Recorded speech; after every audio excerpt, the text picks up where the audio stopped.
بسم اللہ الرحمن الرحیم۔ السلام علیکم ورحمۃ اللہ وبرکاتہ۔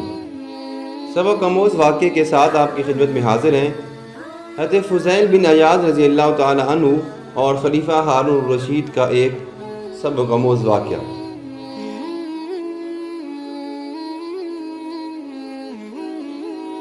ایک دفعہ خلیفہ ہارون الرشید حج کے لیے مکہ معظمہ گیا۔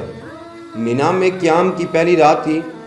اس کا وزیر فضیل بن ربی یا فضل بن ربی رات گئے تک خیمے میں اس کے ساتھ بیٹھا رہا۔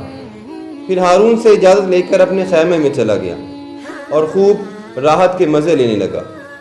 تھوڑی دیر بعد اس نے اچانک سنا کہ کوئی اس کے خیمے کا دروازہ کھٹکا رہا ہے۔ اٹھ کر باہر آیا تو خلیفہ کو کھڑے پایا۔ فضل نے زمین ادب چوم کر کہا، اے امیر المومنین، اس وقت کیسے آنے کی تکلیف فرمائی؟ حضور حکم دیتے یہ غلام خود حاضر ہو جاتا۔ ہارون الرشید نے کہا کہ اس وقت میرا دل کسی مرد کامل کی زیارت کا متمنی ہے، مجھے کسی ایسے بزرگ کے پاس لے چل۔ فضل نے عرض کی کہ یہاں قریب سفیان بن عینیہ مقیم ہیں، اگر آپ پسند فرمائیں تو ان کے یہاں چلیں۔ ہارون نے کہا، ہاں وہیں پہ چلو۔ دونوں سفیان بن عینیہ کی قیام گاہ پر پہنچے۔ فضل نے دروازے پر دستک دی۔ سفیان نے پوچھا، کون؟ فضل نے کہا، امیر المومنین تشریف لائے ہیں۔ سفیان جلدی سے باہر نکلے اور بولے، امیر المومنین مجھے پیغام بھیجے تھے، میں خود حاضر ہو جاتا۔ ہارون کچھ دیر ان کے ساتھ گفتگو کرتا رہا۔ چلنے لگا تو پوچھا، کس چیز کی ضرورت ہو تو ارشاد ضرور فرمائیے۔ سفیان نے کہا، میرے سر پر قرض ہے۔ ہارون رشید نے فضل کو حکم دیا کہ ابو محمد کا قرض فوراً ادا کرنے کا انتظام کر دو۔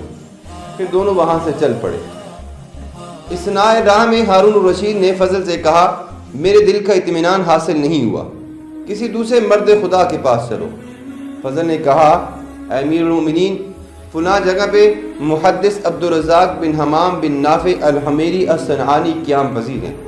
ہارون نے کہا، چلو انہی کے پاس چلتی ہیں۔ فضل نے عبدالرزاق بن حمام کی رہائش گاہ کا دروازہ کھٹکایا تو اندر سے عبدالرزاق نے آواز دی، کون؟ فضل نے جواب دیا، امیر المومنین آپ سے ملاقات کرنا چاہتے ہیں۔ عبدالرزاق جلدی سے باہر نکلے اور بولے، امیر المومنین مجھے طلب فرما لیتے، میں خود حاضر ہو جاتا۔ ہارون الرشید سے بھی تھوڑی دیر تک انہوں نے گفتگو کی۔ گفتگو میں مصروف رہے اور چلنے کا ارادہ کیا۔ چلتے چلتے امیر المومنین نے عبدالرزاق سے پوچھا کہ آپ پر کوئی قرض تو نہیں؟ عبدالرزاق نے جواب دیا، امیر المومنین میں اتنی رقم کا مقروض ہوں۔ ہارون الرشید نے فضل کو حکم دیا کہ ابو العباس عبدالرزاق کا قرض ادا کر دو۔ وہاں سے چلے تو ہارون الرشید نے فضل سے دوبارہ کہا، اے ابو العباس، یہاں میرے دل کی مراد پوری نہیں ہوئی، چلو کسی اور کے پاس چلتی ہیں۔ فضل نے عرض کی، امیر المومنین اس طرف فضیل بن عیاض مقیم ہے۔ ہارون الرشید نے کہا، آؤ اب انہی کے پاس چلتی ہیں۔ دونوں حضرت فضیل بن عیاض کے خیمے پر پہنچے۔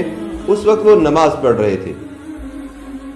جب فارغ ہو گئے تو فضل نے دروازے پر دستک دی۔ پوچھا، کون ہے؟ فضل نے جواب دیا، امیر المومنین تشریف لائے ہیں۔ فضیل نے اندر ہی سے فرمایا، یہاں امیر المومنین کا کیا کام؟ ان سے کہو تشریف لے جائیں اور میرے مشاغل میں دخل اندازی نہ کریں۔ فضل نے کہا، سبحان اللہ، کیا صاحب امر خلیفہ کی اطاعت آپ پر واجب نہیں؟ فضیل نے جواب دیا، میری اجازت تو نہیں ہے، ہاں حکومت کے زور پر اندر آنا چاہتے ہیں تو آپ کی مرضی۔ یہ کہہ کر انہوں نے دروازہ کھول دیا اور ساتھ ہی چراغ بھی گل کر دیا تاکہ ہارون الرشید کا چہرہ دکھائی نہ دے۔ ہارون الرشید اور فضل دونوں خیمے کے اندر داخل ہو گئے۔ گھپ اندھیرے میں فضیل کو ڈھونڈنے لگے۔ اچانک ہارون الرشید کا ہاتھ فضیل کے ہاتھ سے مس ہو گیا۔ انہوں نے فرمایا، کیا ہی نرم ہاتھ ہے، یہ ہاتھ کتنا خوش نصیب ہوگا اگر قیامت کے دن دوزخ کی آگ سے محفوظ رہے۔ ہارون نے کہا، اللہ آپ پر رحمت کرے، ہمیں کوئی نصیحت فرمائیے۔ فضیل بن عیاض، تیرے باپ عباس رسول اکرم صلی اللہ علیہ وسلم کے چچا تھے۔ انہوں نے ایک دفعہ حضور اکرم صلی اللہ علیہ وسلم سے درخواست کی کہ یا رسول اللہ صلی اللہ علیہ وسلم مجھے کسی علاقے کی حکومت عطا فرمائیے۔ حضور اکرم صلی اللہ علیہ وسلم نے کہا، اے عباس، میں نے تمہیں تمہارے نفس پر امیر بنایا، ایسا نفس جو اطاعت حق میں مشغول رہے اس حکومت سے بہتر ہے جس کی ذمہ داریوں کا کوئی شمار نہیں۔ حکومت قیامت کے دن شرمندگی کا باعث ہوگی۔ ہارون الرشید نے کہا، کچھ اور بھی ارشاد فرمائیے۔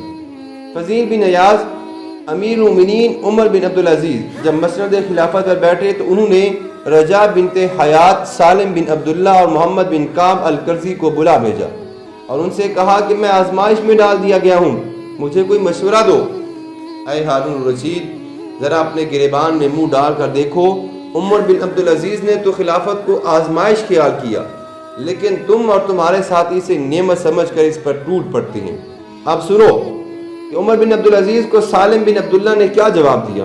انہوں نے فرمایا، اگر آپ چاہتے ہیں کہ قیامت کے دن عذاب الہی سے محفوظ رہیں تو مسلمانوں میں جو بڑی عمر کا ہے اس کو اپنے باپ کی طرح، جو آپ کی عمر کا ہے اس کو اپنے بھائی کی طرح، اور جو لڑکا ہے اس کو اپنے بیٹے کی طرح سمجھیے، اسی طرح غیر عورتوں کو اپنی ماؤں کی طرح اور بہنوں کی طرح سمجھیے۔ رجا بنت حیات نے کہا، اگر آپ قیامت کے دن اللہ تبارک و تعالیٰ کے سامنے شرمسار نہیں ہونا چاہتے تو مسلمانوں کے لیے وہی پسند کیجئے جو آپ اپنے لیے کرتے ہیں، اور جس چیز کو آپ اپنے لیے برا سمجھتے ہیں اسے مسلمانوں کے لیے بھی برا سمجھیے، پھر جب چاہیں بے خوف و خطر اپنی جان خالق کی حقیقی کے سپرد کر دیجئے۔ اے ہارون الرشید، اے خلیفۃ المسلمین، میں بھی تمہیں اسی دن کا خوف دلاتا ہوں جب بڑے بڑے مضبوط قدم ڈگمگا جائیں گے۔ اللہ تم پر رحم کرے، کیا تمہارے ساتھی عمر بن عبدالعزیز کے ساتھیوں کی طرح ہیں جو تم کو ان جیسا مشورہ دیتے ہیں؟ حضرت فضیل کے ارشادات سن کر ہارون پر رکت طاری ہوگی اور وہ اس قدر رویا کہ غشی طاری ہوگی۔ جب ہوش آیا تو کہا، کچھ مزید فرمائیے۔ فضیل بن ایاز نے کہا، اے ہارون، میں تیرے اس حسین و جمیل چہرے سے ڈرتا ہوں کہ کہیں دوزخ کی آگ میں جھلس نہ جائے۔ یاد رکھ، قیامت کے دن حق تعالیٰ تجھ سے ایک ایک مسلمان کی نسبت سوال کرے گا کہ تو نے اس سے انصاف کیا یا نہیں، یہاں تک کہ اگر کوئی بڑھیا کسی رات بھوکی سوئی ہوگی تو قیامت کے روز وہ بھی تیرا دامن پکڑے گی اور تجھ سے جھگڑا کرے گی۔ بس اس چہرے کو آگ سے بچا سکتا ہے تو بچا، اور زندگی کے دن رات اسی طرح گزار کہ تیرے دل میں اپنی رعیت کے بارے میں کوئی کھوٹ اور کینہ نہ ہو، کیونکہ نبی اکرم صلی اللہ علیہ وسلم نے فرمایا، جس حاکم نے اس حالت میں صبح کی کہ اس کے دل میں اپنی رعایا کے خلاف کینہ بھرا ہوا ہے، اور وہ انسان جنت کی بو بھی نہیں سونگنے پائے گا۔ ہارون الرشید یہ سن کر مزید زار و قطار رونے لگا، یہاں تک کہ اسے اپنی سدھ بدھ بھی نہ رہی۔ فضل بن نبی نے حضرت ایاز سے کہا، امیر المومنین سے کچھ نرمی برتیے، آپ نے تو انہیں مار ہی ڈالا ہے۔ ایاز نے فرمایا، اے نبی کے بیٹے ہارون الرشید، کو تم اور تمہارے ساتھیوں نے ہلاک کر دیا ہے، میں نے انہیں ہلاک نہیں کیا۔ ہارون کو ہوش آیا تو اس نے حضرت فضیل سے پوچھا، آپ پر کوئی قرض ہے؟ فرمایا، خدا کا قرض ہے جس کا وہ مجھ سے محاسبہ کرے گا، بس ہلاکت ہے میرے لیے کہ جب مجھ سے باز پرس ہوگی اور میری کوئی دلیل کام نہ آئے گی۔ ہارون نے کہا کہ میں لوگوں کا قرض پوچھتا ہوں۔ فرمایا، میرے رب نے مجھے اس کا حکم نہیں دیا، بلکہ یہ حکم دیا ہے کہ میں اس کے وعدے کو سچا جانوں اور اس کی اطاعت کروں۔ اللہ تبارک و تعالیٰ نے ارشاد فرمایا ہے کہ میں نے جنوں اور انسانوں کو اپنی عبادت کے سوا کسی اور غرض سے پیدا نہیں کیا۔ مجھے نہ تو ان سے رزق حاصل کرنے کی خواہش ہے اور نہ میں یہ چاہتا ہوں کہ وہ مجھے کھلائیں، بے شک اللہ ہی رازق اور زبردست قوت والا ہے۔ ہارون رشید، یہ 1000 دینار کی تھیلی ہے، میری والدہ کی میراث ہے، خاص اس کو قبول فرما لیجئے۔ فضیل نے کہا، افسوس، میری تمام نصیحتیں رائے گاہ گئیں اور تم نے ان کو دل میں جگہ نہ دی۔ یہ مال اس کو دو جس کو اس کی ضرورت ہے، لیکن تم اس کو دیتے ہو جس کو اس کی ضرورت ہی نہیں ہے۔ یہ مجھ پر ظلم نہیں تو کیا ہے؟ میں تجھے نجات دلانا چاہتا ہوں اور تو مجھے ہلاکت میں ڈالنا چاہتا ہے۔ فضل بن نبی کہتا ہے کہ پھر حضرت فضیل خاموش ہو گئے اور ہم دونوں سلام کر کے ان کی قیام گاہ سے باہر آ گئے۔ راستے میں امیر المومنین نے مجھ سے مخاطب ہو کر کہا، دیکھا مردان حق کیسے ہوتے ہیں، آئندہ جب میں تم سے کہوں کہ کسی مرد خدا کے پاس لے چلو تو اس قسم کے فضیل بن ایاز جیسے مرد کے پاس لے جانا تاکہ ہمارے دل کی بھی اصلاح ہو جائے۔ بحوالہ احسن القصص، اس واقعے سے ہمیں یہ سبق حاصل ہوتا ہے کہ ہم کبھی دنیا کی طلب میں نہ لگیں بلکہ آخرت کی فکر کو ملحوظ خاطر رکھیں اور خود کبھی کوئی امارت اور وزارت حاصل کرنے کی کوشش بھی نہ کریں۔ البتہ اگر مسلمانوں کے مشوروں سے کوئی عہدہ سونپ دیا جائے تو حضرت فضیل بن ایاز کی نصیحتوں کو اپنے سامنے رکھیں۔ اللہ تبارک و تعالی ہم سب کو عمل کرنے کی توفیق عطا فرمائے، آمین یا رب العالمین۔